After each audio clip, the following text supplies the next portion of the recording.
sumber dari ilmu-ilmu hukum atau sumber dari hukum-hukum fikih itu pasti berdasarkan dari dalil-dalil ayat Al-Quran atau hadis-hadis Nabi, baik secara langsung atau nggak langsung.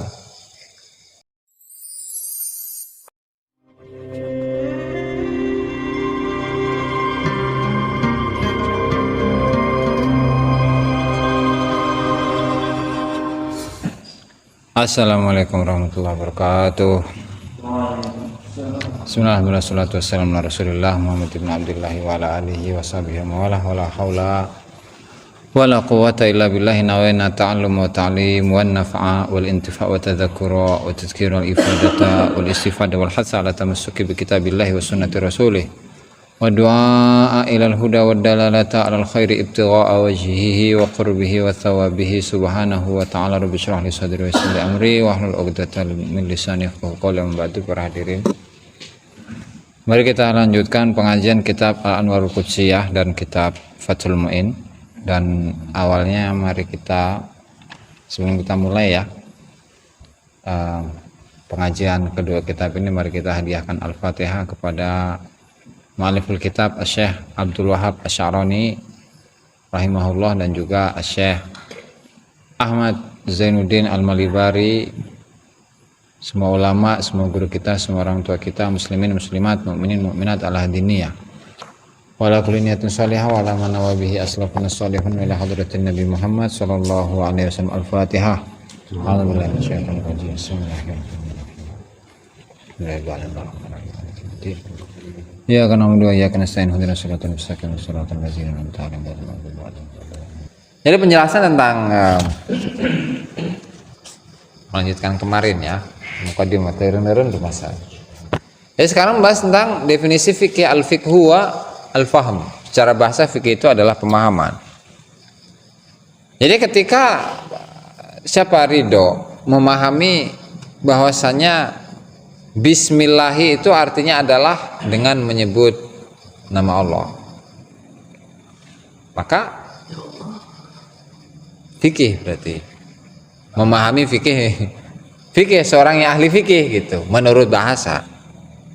Atau memahami bahwasanya racun itu berbahaya ya, dan obat itu bermanfaat misalkan dari sisi bahasa, dia bisa disebut sebagai seorang yang ahli fikih dari bahasa, pemahaman, ya kan? Makanya siapa Imam sahabat Nabi Abdullah bin Abbas radhiyallahu taala anhu, karena beliau ini adalah seseorang yang cerdas gitu ya. Jadi apa-apa, misalkan beliau kan tangan kanannya Rasulullah, yang suka ngambilin air itu kan untuk minum, untuk mandi, untuk wudhu, untuk nyuci baju dan seterusnya bela.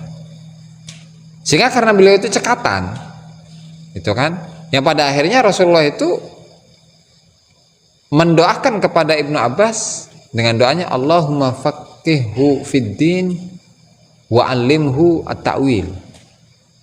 Itu Ibnu Abbas. Ya Allah, berikanlah pemahaman yang mendalam kepada Ibnu Abbas dan ajarilah dia mengenai takwil ayat Al-Qur'an atau hadis-hadis Nabi. Nah, makanya penafsiran yang paling banyak, penafsiran Al-Qur'an itu yang dikutip dari para sahabat itu adalah penafsiran dari Ibnu Abbas. Kenapa? Karena ada doanya Rasulullah itu. Yang pertama, dia memiliki pemahaman yang mendalam. Yang kedua, beliau ini dimintakan oleh Rasulullah untuk diajari takwil mengenai ayat-ayat Al-Qur'an. Kayak itu fikih menurut bahasa. Kalau fikih menurut istilah itu adalah ilmu bil ahkami syar'iyyatil amaliyah, ilmu tentang hukum-hukum syariat yang sifatnya praktek. Yang sifatnya praktek apa? Jual beli praktek kan? Salat, wudu, tayamum, puasa, zakat, nikah, bagi-bagi duit, sedekah, faraid ya. warisan, kemudian apa, sampai ke politik-politik itu ada hukumnya. Ya, artinya segala sesuatu yang berupa perbuatan, bela, segala sesuatu atau hukum-hukum yang berkaitan dengan perbuatan, nah itu dibahas di dalam fikih, itu kan. Kemudian apa, al-muktasabu, di mana ilmu itu dicapai, ilmu itu didapatkan dari apa, min adillati tafsiliyah, dari dalil-dalil yang rinci. Ya, artinya setiap permasalahan, setiap hukum dalam permasalahan tertentu itu diambil dari dalil yang khusus satu gitu. Membahas tentang niat berarti hadis tentang niat, ayat tentang niat. Permasalahan atau pembahasan tentang sholat berarti hadis tentang sholat, ayat tentang sholat. Tentang puasa, kita ngebahas tentang puasa berarti ayat tentang puasa, hadis tentang puasa. Kutiba alaikumusyamu kama kutiba alal ladzina min qablikum, atau bunyal islamu ala khamsin syahadatu alla ilaha illallah wa shaumu ramadhana. Ya, yang model kayak gitu. Nah, sehingga sumber dari ilmu-ilmu hukum atau sumber dari hukum-hukum fikih itu pasti berdasarkan dari dalil-dalil ayat Al-Qur'an atau hadis-hadis Nabi, baik secara langsung atau nggak langsung. Ya kan? Karena kalau secara langsung ya jelas wajibnya sholat, itu kan, sholat itu ada 5 waktu. Kemudian sholat duhur itu waktunya adalah dari condongnya matahari ke barat sedikit sampai dan seterusnya, itu ada. Nah, ada yang nggak langsung, misalnya apa? Misalnya kita mengatakan bahwa anggur itu apa bukannya? Beras kencur, beras nanta yang buat mabuk teh, beras nanta. Beras kencurnya. Nah, beras kencur itu yang memabukkan, tapi ketan hitam. Nah, ketan hitam hukumnya haram. Kenapa? Karena dia memabukkan. Berarti keharaman keharaman ketan hitam itu enggak langsung dari Al-Qur'an atau hadis. Kenapa? Karena hadis itu yang menyebutkannya menyebutkannya adalah khamr, innamal khamru wal maisiru wal azlamu dan seterusnya minasyaiton, kan gitu. Ritsun min amali syaiton dan seterusnya. Yang disebutkan itu khamr, sementara ini bukan khamr. Tapi kriterianya sama. Karena kriterianya sama sehingga dikiaskan dengan khamr. Sementara khamr hukumnya itu jelas dari ayat atau dari hadis. Nah, sehingga keharaman dari beras kencur atau ketan hitam itu tidak secara langsung, meskipun dalil aslinya itu adalah dari Al-Qur'an atau hadis. Itu semua yang hasil-hasil ijtihad dari para ulama itu semuanya adalah hasil dari ayat-ayat Al-Qur'an, baik itu secara langsung atau tidak langsung.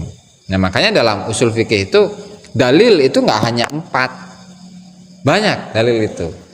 Al-Qur'an, hadis, ijma, qiyas, istishab, qaul sahabi, kemudian istislah, kemudian uruf, tradisi, kemudian syar'u man qablana, kemudian istihsan dan seterusnya, masih banyak. Nah, jadi nggak cuma 4 bah sebenarnya. Cuman memang yang menjadi kesepakatan itu 4. Sisanya itu masih pro kontra, ada yang menerima, ada yang enggak. Contoh seperti uruf misalkan. Uruf itu tradisi, segala sesuatu yang segala sesuatu yang tidak diatur di dalam Al-Qur'an, tidak diatur dalam hadis, kemudian sudah ada aturan yang berlaku di masyarakat. Misal di kelompok tertentu, di kampung tertentu, itu mahar misalnya seminimal-minimalnya itu harus 1 juta. Ya, meskipun syariat nggak mewajibkan, mahar harus sekian. Meskipun ayat Al-Qur'an tidak menyebutkan, hadis tidak menyebutkan, qiyas tidak menyebutkan. Begitu juga dengan ijma. Nggak ada. Nah, sehingga yang dipakai apa? Yang dipakai adalah uruf tradisi, sehingga tradisi itu bisa menjadi sumber hukum. Adat, kebiasaan, tradisi yang sudah berlaku di masyarakat itu bisa menjadi sumber hukum. Makanya kalau di Indonesia yang berlaku itu ada 3. Ada hukum agama, ada hukum adat, tradisi, terus yang satu ada hukum negara. Sehingga tiga hal ini tidak bisa dipisahkan. Kalau mau hukum agama doang, sementara ketika hukum agama diberlakukan atau dilaksanakan sementara dia bertentangan dengan hukum adat, bertentangan dengan hukum pemerintah atau negara, tunggas, gitu. Sehingga tiga hal ini harus berbarengan. Oke ya. Nah itu mengenai istimdadu, ya, sumber-sumber dari fikih. Jadi sumbernya itu 4 yang disebutkan di sini: Al-Quran, hadis, ijma, dan qiyas, yang sebenarnya masih ada banyak. Yang itu dibahas di usul fikih. Fungsinya apa? Faedahnya imtitsalu awamirillah wa ijtinab nawahi, jelas melaksanakan perintah Allah dan meninggalkan larangannya. Ala madhabil Imam Syafi'i, di mana kitab fikih yang disusun ini itu berdasarkan atas madhab. Madhab itu apa? Adalah isim zaman makan dari kata zahaba yang artinya lari. Lari berarti madhab itu tempat lari. Menurut ini arti secara ini ya, arti secara lafadz, arti secara letterlek. Yang kemudian madhab itu adalah digunakan sebagai hasil pemikiran. Hasil pemikirannya Imam Syafi'i yang kemudian kodifikasi, ngomong naon tak kodifikasi, dibukukan dalam satu kitab, dibukukan dalam satu buku, yang kemudian menjadi acuan oleh yang dijadikan acuan oleh murid-muridnya, sehingga inilah pendapat dari Imam Syafi'i. Nah, sehingga setelah itu diajarkan kepada para murid-muridnya, kemudian disusun, dilengkapi dalilnya, kemudian dikembangkan permasalahan-permasalahannya, yang kemudian yang sekarang ini menjadi fikih yang lengkap, mulai dari awal pembahasan bersuci sampai pembahasan ummahatul aulad. Ya, inilah yang namanya madhab. Nah, sehingga apa? Sehingga madhab sebenarnya itu tidak hanya terbatas pada 4 madhab doang.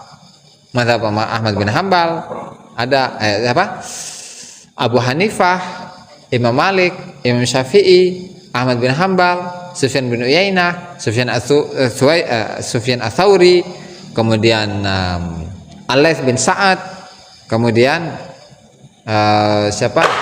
Al Hasanul Basri, kemudian ada Ibnu Jarir At-Tabari, kemudian ada Muhammad Daud Al-Zahiri, dan masih banyak lagi. Banyak kata madhab kita. Cuman memang yang katakanlah yang abadi, yang terus menerus dari masa ke masa itu selalu ada, yang memang 4 ini. Yang viral. Ya, meskipun di mana yang viral lah itu 4. Meskipun di beberapa negara, ya misalnya seperti di Syiah itu ada mazhab Imamiyah, Ja'fariyah. Kemudian di sebagian negara Arab itu ada Abaldiyah, Abdullah bin Abad, dan apalagi itu. Di sebagian Yaman, di Yaman Utara itu ada Zaidiyah, yang mana salah satu ulamanya itu Ibnul Amir As-San'ani, itu yang punya kitab Subulus Salam itu, yaitu sebenarnya Zaidiyah, cuman sering dipakai di pesantren-pesantren di Indonesia. Nah, jadi masih eksis di sana mah Zaidiyah gitu ya.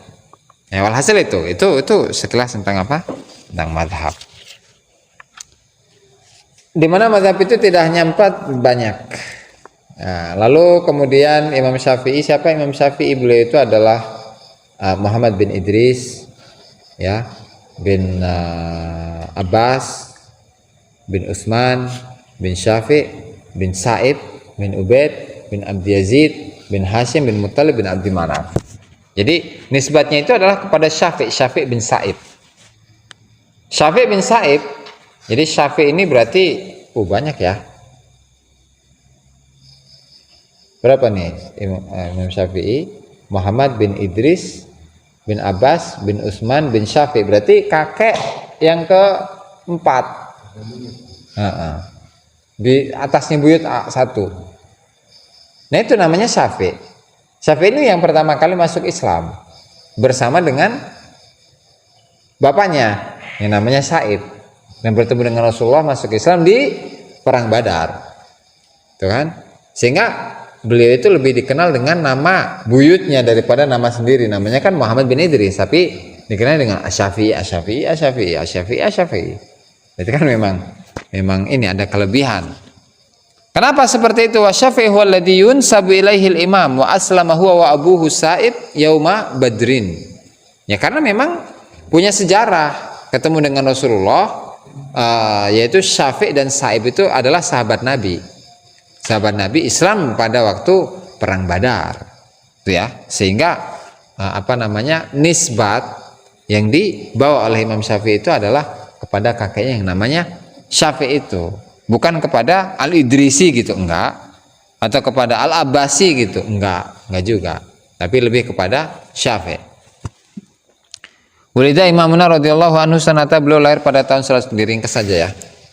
Wulida Imamuna, beliau lahir pada tahun 150 dan wafat pada tahun 204. Kemudian selesai gitu doang, nggak usah banyak-banyak. Dan saya menamakan, kata musannif Syekh Ahmad Zainuddin Al-Malibari, menamakan kitab ini dengan nama Qurratul Ain bi Bayan Muhimmati Ahkamiddin. Nama matanya itu adalah Qurratul Ain. Kemudian beliau dalam syarahnya juga wahada syarha, dan saya menamakan dan saya muatkan syarah ini. Muatan-muatannya itu terdiri dari kitab-kitab yang muktamad bagi beberapa guru-guru beliau, yang khususnya adalah Syekh Ibnu Hajar Al-Haytami, kemudian Abdurrahman Ibnu Ziyad, yang beliau itu punya fatwa. Kalau di mana Kitab Bughiyatul Mustarsyidin cetakan lama itu ada di pinggirnya, itu fatwanya Ibnu Ziyad, dan itu salah satu guru dari yang punya Fathul Mu'in, Zainuddin Al-Malibari ya. Nama gurunya namanya Abdurrahman bin Ziyad. Kalau yang Syekh Ibnu Hajar itu yang punya kitab Minhajul Qawim, itu Minhajul Qawim salah satunya. Banyak sih, ada Tuhfah dan seterusnya, banyak itu sebenarnya. Dan juga wasyaikhai masyayikhina, dan guru dari guru-guru beliau, yaitu misalnya seperti Syekhul Islam Zakaria atau Ahmad Al-Muzajjad Az-Zabidi, orang Zabid, orang Yaman, rahimahumullah taala. Dan juga dari muhakkikin dari kalangan mutaakhirin, yang mana mereka itu mengacu kepada tarjih yang dipilih oleh Imam Nawawi atau Imam Rafi'i, itu ya. Rojian, di mana saya itu mengharapkan mudah-mudahan Allah Ta'ala itu memberikan manfaat kepada orang-orang yang cerdas. Berarti yang nggak cerdas mualnya mual kafaham ya kitab, namun yang nggak cerdas mah. Karena apa? Karena ini dibatasi nih. Rojian an yantafi'a bihil adzkiyau. Jadi yang bisa ngambil manfaat dari kitab ini adalah orang-orang cerdas. Berarti orang yang nggak cerdas nggak bisa ngambil manfaat. Ngerti ngaji ya, al-uqala wa antakhirra bihi aini ghadan, dan mudah-mudahan pandangan saya nanti di akhirat itu akan menjadi tenang, menjadi adem. Itu dengan apa? Dengan melihat kepada Allah Subhanahu wa taala, baik di waktu pagi ataupun sore. Amin ya rabbal alamin. Babus sholati wallahu taala a'lam. Bismillah. Barangkali ada pertanyaan, Bang. Allah.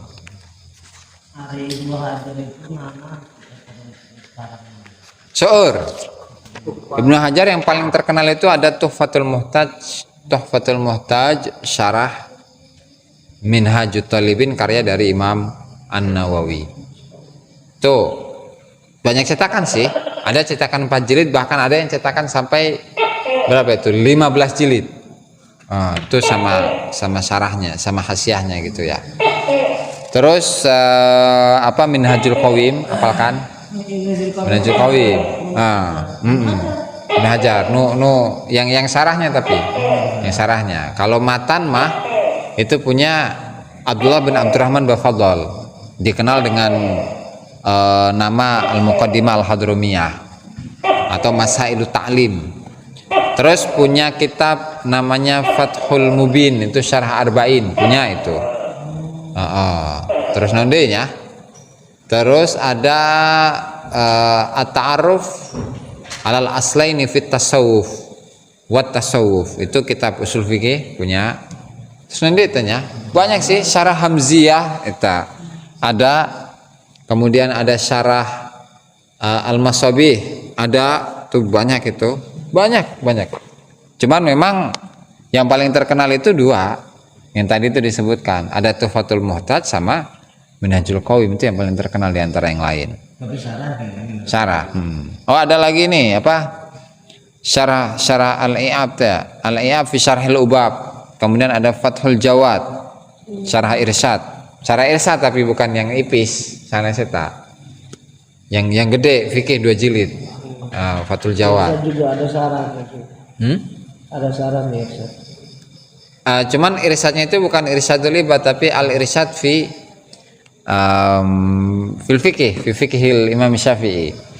Jadi irsyadnya punya siapa tanya? Pohola. Pokok irsyad be pohola. Sedilah. Walhasil itu adalah sebagian dari karya-karyanya Imam Ibnu Hajar Al-Haytami rahimahullahu ta'ala. Gitu. Ada yang lain barangkali tambahan pertanyaan?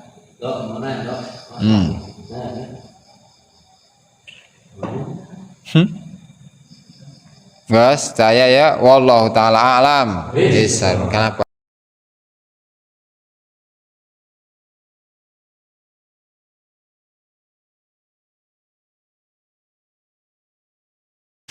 Oke.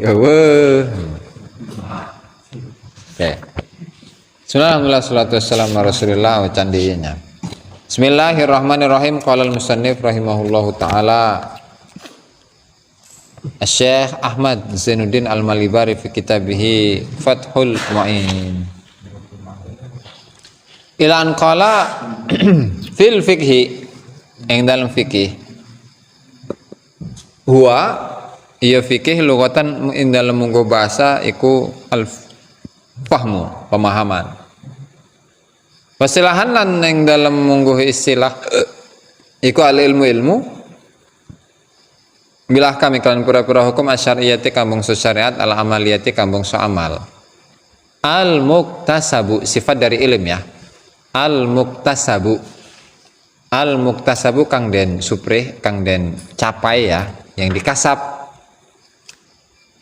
Min adillatiha saking dalil-dalile ahkam atas siliyati kambung terperinci. Wasimdaduhu lan utawi sumber fikih iku minal kitabi kutub saking Al-Qur'an wa sunnati lan sunnah hadis ya. Wal ijma' lan ijma' wal qiyas lan qiyas. Wa faidatu lan utawi faidah fikih iku imtithalu awamirillahi iku nglaksanaken pira-pira perintah Allah. Wa ijtinabu nawahihi lan ngadohi ngejauhi pira-pira larangan-larangan Allah.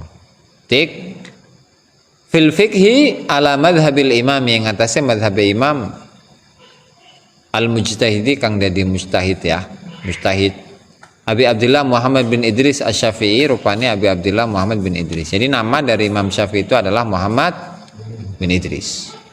Rahimahullah, mugi-mugi ngrahmati yang Imam Syafi'i sapa Allah wa radhiyallahu lan ngridhoi sapa Allah anhu saking Imam Syafi'i alama ing atase barang zahaba kang lunga sapa Imam Syafi'i ilaihi maring ma minal ahkam nyatane saking pira-pira ahkam hukum. Fil masaili yang dalam pura-pura masalah. Wa Idrisul lan utawi Idris iku waliduhu iku bapake Imam Syafi'i. Wa huwa lan waliduhu huwa ya Idris iku Ibnul Abbas bin Utsman, karena dia anak lanangi Abbas, karena dia anak lanangi Utsman, karena dia anak lanangi Syafi'. Ibnu Sa'ib, karena dia anak lanangi Sa'ib, Ibni Ubaid, karena dia anak lanangi Ubaid bin Abdi Yazid, karena dia anak lanangi Abdi Yazid, bin Hashim, karena dia anak lanangi Hashim, Ibnul Muttalib, karena dia anak lanangi Muttalib, Ibnu Abdi Manaf, karena dia anak lanangi Abdi Manaf. Wa Syafi' wa Syafi'un lan utawi Syafi' iku huwa ya Syafi' iku alladzi yunsabu kang dinisbataken sapa Imam Syafi'i ilaihi maring Syafi'. Sapa imam wa selamalan manjing Islam sapa Syafi' huwa ya Syafi' wa abuh lan bapak Syafi' as-Sa'ib rupane Sa'ib yauma Badrin ing dalam dino Badar, ing dalam perang Badar.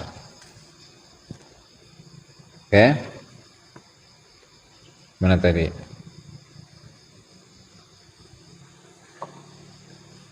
Ulida dan lahiraken sapa imamuna imam kita radhiyallahu anhu. Mungkin ngeritani sapa Allah anu saking Imam Syafi'i sanata khamsina dalam tahun 50 wa mi'atin lan 150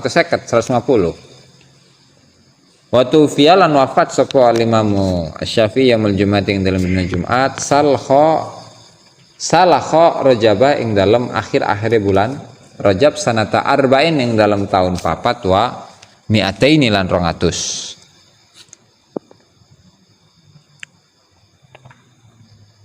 Oke.